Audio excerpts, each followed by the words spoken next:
आज हम लोग पढ़ेंगे इक्विलिब्रियम चैप्टर के बारे में, दैट इज इन केमिस्ट्री में। जनरल पॉइंट ऑफ व्यू में इक्विलिब्रियम का बात करते हैं तो इक्विलिब्रियम दो टाइम में हम लोग देखते हैं, एक तो फिजिक्स में पढ़ते हैं फिजिकल इक्विलिब्रियम, केमिस्ट्री में पढ़ेंगे केमिकल इक्विलिब्रियम के बारे में। ओके, लेकिन हट जाएगा पी। जैसे मान लो कोई स्टैटिक सिचुएशन में है, दो फोर्स दिया, ये मतलब जो है ये रेस्ट में है, तो ये वाला स्टैटिक इक्विलिब्रियम की बात है, वो बॉडी रेस्ट में आ गया, स्टैटिक इक्विलिब्रियम। और एक चीज है कि मान लो फ्रिक्शन भी है, फोर्स भी हो रहे हैं, लेकिन कांस्टेंट वेलोसिटी से जा रहा है, that is is dynamic equilibrium. On the way you can say two equilibrium is there, one is static, another one is dynamic। Static and dynamic दोनों इक्विलिब्रियम की बात होगी, हर केसेस में ये रहेगा। लेकिन हम लोग प्योरली यहाँ पे जो बात करेंगे केमिकल इक्विलिब्रियम के बारे में। इक्विलिब्रियम को शॉर्ट में इक्यू लिख रहा हूँ। बेटा देखो, एक जो नाइट्रोजन होता है और एक हाइड्रोजन होते हैं, क्या बनाते हैं? अमोनिया बनाते हैं, ये हम लोग जानते हैं।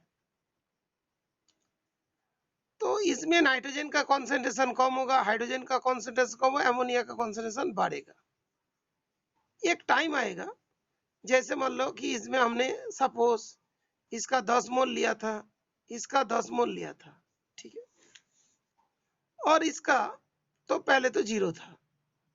आई मान लो कि इसका 6 मोल, मान लो अब तुम्हारा सपोज 6 मोल चला गया, इसका भी इस तरीके से तो हम लोग काउंट नहीं कर सकते, पहले इसको बैलेंस करना पड़ेगा। ओके, तो जैसे मान लो कि कोई केस में N2 plus 3H2 gives to NH3, ठीक है। तो इसका जो हमने 10 मोल लिया था, इसका भी हमने 10 मोल लिया था, कि इसका 30 मोल लिया था सपोज। ओके, इस टाइम में मान लो कि 10 था। अभी क्या हुआ, एक टाइम आया जिसमें दिखा जाता है कि इसका जो है सपोज 8 मोल चला गया। इसका 10 होता तो इसका 30 होता है ना, इसका 8 मान लो कि आउट हो गया। इसका कितना होना चाहिए बेटा? इसका 10 होता तो इसका 30 होता है, तो इसका 8 आउट हो गया, तो इसका कितना आउट हो जाएंगे? 24 मोल आउट हो जाएगा। ये बात क्लियर हुआ? 24 मोल आउट होगा, और इसका कितना बचेगा? इसका 16 मोल बचेंगे, 16 मोल प्रोड्यूस हो जाएंगे। तो रिमेनिंग देखता है इसका कितना बचा, 2 मोल, और इसका 6 मोल, और इसका 16 मोल्स बन गया। इसके बाद रिएक्शन चल रहा है, लेकिन इसका मोल में कोई डिफरेंस नहीं आ रहा है, इसका भी कोई डिफरेंस नहीं आ रहा है, इसका भी कोई डिफरेंस नहीं आ रहा है, बिकॉज जिस रेट में बन रहा है उसी सेम रेट में फिर ये अमोनिया डिकम्पोज होके नाइट्रोजन हाइड्रोजन में चेंज हो रहा है। तो पहले हम लोग देखते हैं नाइट्रोजन का कॉन्सेंट्रेशन घटा, हाइड्रोजन का कॉन्सेंट्रेशन घटा, अमोनिया का कॉन्सेंट्रेशन बढ़ा, बढ़ते बढ़ते बढ़ते बढ़ते एक टाइम में फिक्स हो गया, और दिखा गया कि इसका कॉन्सेंट्रेशन में कोई चेंज नहीं हो रहा है, इसका प्रेशर में कोई चेंज नहीं आ रहा है। दैट मीन्स इस केस में क्या हुआ, जिस रेट में ये फॉर्म हो रहा है, rate of formation equals to rate of decomposition. जिस रेट में जा रहा है N2 प्लस 3H2, जिस रेट में जा रहा है उसी रेट में वापस भी आ रहा है, और कॉन्सेंट्रेशन में कोई चेंज नहीं हो रहा है। तो अब क्या करते हैं, ये अमोनिया को हम लोग कलेक्ट करना शुरू करते हैं। जब तक अमोनिया को हम लोग कलेक्ट नहीं करेंगे, अमोनिया फिर नाइट्रोजन बना देगा, और इसका 16 मोल से कभी नहीं बढ़ेगा, ये हम लोग 0 भी नहीं होगा। तब हम लोग का इसी जगह से इसको हटाना पड़ते हैं, प्रोडक्ट जो बनता है उसको हम लोग हटाते हैं। जैसे फॉर एग्जाम्पल ऐसा हो गया कि कोई जगह पे पानी, जो कोई कंटेनर है, जैसा कोई पानी जो कंटेनर है, उसमें से पानी कंटेनर के नीचे आ रहा है। अभी मान लो कंटेनर भर गया, उसके मान लो कि उसके एंड तक आ गया, तो क्या होगा, और तो पानी आ नहीं पाएंगे। तो इसीलिए क्या होता है कि ये वाला रिवर्सेबल रिएक्शन है, ये वाला रिवर्सेबल रिएक्शन है। एक पर्टिकुलर कॉन्सेंट्रेशन में जाके उसका rate of forward reaction equal to rate of reverse reaction, और उसी टाइम कोई क्या बोलते हैं, that is the reaction is in equilibrium. Reaction is in equilibrium. Reaction जब इक्विलिब्रियम में होगा उसका प्रेशर में कोई चेंज नहीं होगी, उसके कॉन्सेंट्रेशन में कोई चेंज नहीं होगा, उसका कलर में कोई चेंज नहीं होगा, लेकिन आयंस का रेस्पेक्ट में देखा जाएगा कि उसका अंदर चेंजेस आ रहा है, लेकिन ऊपर से हम लोग का कोई चेंज पता नहीं चलेगा। अंदर से वो डायनामिक है लेकिन देख के लग रहा है कि इक्विलिब्रियम में है, क्योंकि अमोनिया बन के ये चेंज हो रहा है, ये चेंज होके इधर पे आ रहा है। ओके, तो जब मान लो कि ये कंडीशन अचीव होती है उसी को हम लोग क्या बोलते हैं, इक्विलिब्रियम। लेकिन वो स्टॉप नहीं होती है, वो चलते रहते हैं, फॉरवर्ड एंड रिवर्स दोनों चलते रहते हैं। तो उस केस में क्या होता है, rate of forward reaction equals to rate of reverse reaction, और इसी को क्या बोलते हैं, इक्विलिब्रियम। एक्चुअली क्या होता है, ये होता है डायनामिक इक्विलिब्रियम। ये क्या होता है, डायनामिक इक्विलिब्रियम। ओके, स्टैटिक वाले केस में जो होता है बेटा, स्टैटिक इक्विलिब्रियम फिजिकल में तो चलता है, केमिकल में तो ये वाला पार्ट होता है कि तुम्हारा डायनामिक इक्विलिब्रियम।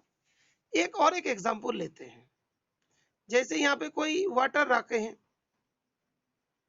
कुछ अमाउंट ऑफ वाटर रखा है और यहाँ के इसके ऊपर ढका रखा है, ढक मतलब कवर कर दिया, ये मतलब ग्लास का है। पहले तो वाटर वेपर ऊपर जाएगा, बहुत सारे वाटर वेपर चला गया, ये चला गया, तो पहले देखेंगे हम लोग वाटर वेपर धीरे धीरे धीरे धीरे यहाँ पे इंक्रीज कर रहे हैं। बाद में यहाँ पे प्रेशर ज्यादा हो जाएंगे तो कुछ वाटर वेपर नीचे आएगा, फिर ये कुछ नीचे आ रहा है, कुछ नीचे आ रहा है, तो जिस रेट में नीचे आ रहा है उसी रेट में फिर ऊपर भी जा रहा है। तो रेट ऑफ, जो इस जगह हम लोग क्या बोलते हैं, rate of evaporation equals to rate of, क्या बोलेंगे बेटा, कंडेंसेशन, और इसको भी हम लोग क्या बोलेंगे, डायनामिक इक्विलिब्रियम, लेकिन फिजिकल सिस्टम, लेकिन एक केमिकल सिस्टम है। ओके, ये फिजिकल इक्विलिब्रियम है और कोई केमिकल रिएक्शन नहीं हो रहा है, लेकिन यहाँ पे केमिकल रिएक्शन के थ्रू ये इक्विलिब्रियम अचीव हो रहा है, यहाँ पे फिजिकल प्रोसेस के थ्रू इक्विलिब्रियम अचीव हो रहा है। तो बिगिनिंग में तुम लोग का इंट्रोडक्शन पार्ट में इसके बारे में बताया। मैं और एक एग्जांपल तुम लोग को बता देते इक्विलिब्रियम का, छोटा सा एग्जांपल। जैसे मतलब एक रो में 10 बच्चे, दूसरे रो में मतलब 20 बच्चे हैं। ओके, तो इधर से एक बच्चे राइट में जाता है, राइट से एक बच्चे लेफ्ट में आ जाता है, तो क्या होता है, इक्विलिब्रियम होता है। फॉर एग्जांपल मतलब जब मतलब एग्जाम देते हैं, बात वही करते हैं, एग्जांपल वाले तुम्हारे एग्जाम का बात समझ में आ जाएंगे। दोनों दोस्त है, ये भी एक है, इसके भी है, इसके बाद एक कॉपी है, इसके बाद भी एक ही आंसर शीट है। तो इसने इसको दे दिया, इसने इसको दे दी, तो क्या हुआ, इक्विलिब्रियम में तो है, तो एट ए टाइम दोनों के पास एक ही है, किसका कॉपी है क्या पता है, ठीक है ना। लेकिन दोनों के पास C1 वाला C2 के पास चला गया, C2 वाला C1 के पास चला गया, कॉपी एक्सचेंज हो गया, तो बोथ आर इन इक्विलिब्रियम, दोनों के पास एक एक कॉपी है। ओके, लेकिन that is in physical equilibrium, chemical equilibrium नहीं है। बात क्लियर ना।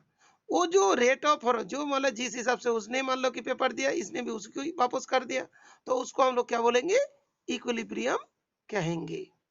ओके, फॉर एग्जांपल कोई बिजनेस में जिस रेट में खर्चा हो रहा है और उसी रेट में प्रॉफिट भी हो रही है, जितना हो रहा है उसी रेट में पैसा वापस आ रहा है, कुछ अमाउंट मार्केट में जा रहा है, मार्केट से कुछ अमाउंट वापस आ रहा है, तो जो नेट जो है ना, जो प्रिंसिपल है कभी भी नहीं बढ़ रहा है, वो उतनी पोजीशन में फिक्स्ड है।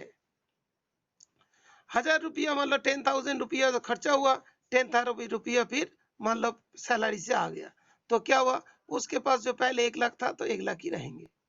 तो इस टाइप का जो पोर्शन को हम लोग क्या बोलते हैं, इक्विलिब्रियम कहते हैं। तो हम लोग बिगिनिंग में इसके स्टोरी टाइप का बहुत सारी चीज पढ़ेंगे, तो हम चाहते हैं कि तुम लोग इसको घर में पढ़ लें तो आसान रहेगा। तो इसके बारे में पढ़ते गया, सॉलिड लिक्विड इक्विलिब्रियम, इसके इक्विलिब्रियम के बारे में इसमें इक्विलिब्रियम, ये बताइए बेटा, एनहाइड्रस कैल्शियम क्लोराइड किसके लिए रखा है बेटा? एनहाइड्रस कैल्शियम क्लोराइड किसके लिए रखा है? बोलिए। एनहाइड्रस वाटर को एब्जॉर्ब करने के लिए, वाटर वेपर वगैरह एब्जॉर्ब करने के लिए, ठीक है बेटा। अच्छा ओके, यहाँ पे फिर वही चीज है, जब इक्विलिब्रियम होगा तो प्रेशर एकदम कांस्टेंट में आ जाएंगे। Solid vapour equilibrium, solid and vapour example थोड़ा ध्यान रखिएगा। Equilibrium involving dissolution of solid gases into liquids, इसको थोड़ा सा पढ़िएगा, थोड़ा इसको। यहाँ पे जैसे देखो फीचर्स ऑफ फिजिकल इक्विलिब्रियम, इसलिए हमने फिजिकल का बात लिए थे। लिक्विड वेपर में चेंज हो रहा है प्रोसेस। कंक्लूजन, प्रेशर जो है वाटर का constant eight given temperature. Solid liquid में चेंज हो रहा है, melting point is fixed at constant pressure. ये तो पता है ना, इसीलिए हम लोग बोलते थे ना मेल्टिंग मान लो पॉइंट में एक कांस्टेंट प्रेशर 1 एटमॉस्फेयर प्रेशर का नाम लेते थे। सॉल्यूट सॉल्यूशन में चेंज हो रहा है, शुगर शुगर सॉल्यूशन में चेंज हो रहा है। Concentration of solute in solution is constant eight A given temperature.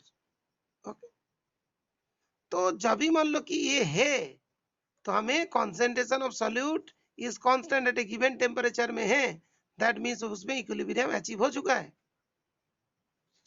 Next देखो, कोई ये वाला बात, एक मान लो तुम्हारा ग्राफ बना है, बहुत बढ़िया है। क्या हुआ? कॉन्सेंट्रेशन ए और बी, ये रिएक्टेंट है प्रोडक्ट है, तो ए और बी ये घटते जा रहा है, सी और डी बढ़ते जा रहा है। लास्ट में जिस रेट में घट रहा है उसी रेट में बढ़ रहा है, तो दोनों क्या पैरेलल हो गया, तो इसको हम लोग क्या बोलेंगे? इक्विलिब्रियम पोजीशन कहेंगे। बाद में तो नहीं था ना, ये घट रहा है ये बढ़ रहा है, ठीक है भाई, जिस रेट में ये घटा उसी रेट में वो बढ़ा, तो यहाँ पे जाके पैरेलल लाइंस आ गए, तो दैट मीन्स दोनों इक्विलिब्रियम कंडीशन में पहुंच गया। ये ग्राफिकली हम लोग बता सकते हैं। बहुत एक इंपॉर्टेंट पॉइंट है, general characteristic equilibrium involving physical process. Equilibrium is only possible in a closed system at a given temperature. Closed system, किसी को मानी काउंट करने दिया वो लेके भाग गया, नहीं होना चाहिए। उसी रूम के अंदर उसको बंद करके रखेंगे, अरे तू काउंट कर पहले, उसके बाद दरवाजा खोलेंगे। Both the opposing processes occur at the same rate and there is dynamic but stable condition. Dynamic है लेकिन स्टेबल कंडीशन है, evaporation condensation वाला। all measurable properties of the system remain constant, pressure concentration ये सारे। when equilibrium is attained for a physical process it is characterized by constant value of one of its parameter। क्या दिया था? ये वाला दिया था, तो जरूर ध्यान रखिए बेटा। 7.1 में बोला था ये इक्विलिब्रियम है, तो कहां से पता चलेगा? इससे, इस पैरामीटर से पता चलेगा कि लिक्विड वेपर में इक्विलिब्रियम हो रहा है तो कांस्टेंट प्रेशर होना चाहिए। सॉलिड लिक्विड इक्विलिब्रियम है, क्यों? मेल्टिंग पॉइंट का टाइम में सॉलिड भी रहता है लिक्विड भी रहते हैं, 0 डिग्री सेल्सियस में आइस भी रहते हैं वाटर भी रहते हैं, like that. Magnitude of such quantities at any stage indicate the extent to which the physical process has proceed before reaching to equilibrium. एक वर्ड है देखो, magnitude of such quantities at any stage indicates the extent to which the physical process has proceeded before reaching to equilibrium। देखो यहाँ पे कुछ amount of vapour था, that means यहाँ पे जितनी वेपर प्रेजेंट है इक्विलिब्रियम अचीव होने से पहले यहाँ पे वो वेपर प्रेजेंट हो गया। यहाँ पे मतलब 10 मॉलिक्यूल्स वेपर प्रेजेंट है तो 10 मॉलिक्यूल्स वेपर प्रेजेंट ही रहेंगे, because 10 molecule vapours equilibrium achieve होने से पहले यहाँ पे आ गया था, उसके बाद इक्विलिब्रियम शुरू हो गया था। जैसे देखोगे मान लो ऐसा होते हैं, जैसे दो बेंच में कुछ बच्चे बैठे थे, इधर उधर भाग रहे थे, उसके बाद क्या हुआ? टीचर आ गया, उन लोग भाग के दोनों जगह पे बैठ गया, तब तो उसके बाद टीचर पढ़ाने लगते थे, पीछे थे, इधर से एक बच्चे इधर आ जाते, इधर से वो चला जाते, बिकॉज टीचर ने तो ओनली काउंट करके रखे थे कितने बच्चे, देखता कि यस हेड काउंट कर लेते तो बराबर है, लाइक दैट। ये वाला चीज ध्यान रखिएगा। अच्छा, तुम लोग को लग रहा है कि इतना काम क्यों दिया जा रहा है? और ये वाला हम पढ़ाएंगे, ये वाला हम पढ़ाएंगे एमोनिया वाला, क्योंकि यहाँ पे हमने शॉर्ट में छोड़ा था कि भाई एमोनिया इससे चेंज हो रहा है, ये इससे चेंज हो रहा है, प्रेशर में चेंज नहीं है, कॉन्सेंट्रेशन में चेंज नहीं है, कलर में चेंज नहीं है। तो भाई इसमें अंदर जो इन लोग एक दूसरे में चेंज हो रहा है, एक्सचेंज हो रहा है, वो कहाँ से पता चलते हैं? क्या कोई सोल्यूशन के अंदर चला जाता है क्या? देख पाएगा आयन को? नहीं। एटम को देख पाएगा? नहीं। तो क्या चीज है जिसके वजह से चेक करते हैं कि अमोनिया नाइट्रोजन हाइड्रोजन में चेंज हो रहे हैं, नाइट्रोजन हाइड्रोजन इसमें चेंज हो रहा है। मतलब क्या, देखो जब इक्विलिब्रियम की बात होगी, यहाँ पे हाइड्रोजन में दे दिया, H भी है, D भी है। अभी इस जगह पे ड्यूटेरियम का कुछ था हाइड्रोजन के अंदर, D2 भी था, H2 भी था। यहाँ पे मान लो कि ND3 होता है, तो इसके मतलब इसका D इसके पास जा रहा है। ओके, जैसे ही देखो मान लो कि तुमने ऐसा कर दिया कि यहाँ पे ओनली H रखा, यहाँ पे ओनली D रखा, देखा कि D और H आपस में एक्सचेंज हो रहा है, दैट मीन्स इक्विलिब्रियम चल रहा है। तो इसीलिए यहाँ पे दिया गया बेटा। ये तुमको हार्ड लगता है तुम छोड़ देना, मैं बता दूंगा, ठीक है? शायद हार्ड लगेगा नहीं। ये देख अमोनिया, फिर देख NH2D ड्यूटेरियम, ND3 NH3 के जगह ND3। तो रेडियो एक्टिव सब्सटेंस के थ्रू इसके बारे में पता करते हैं।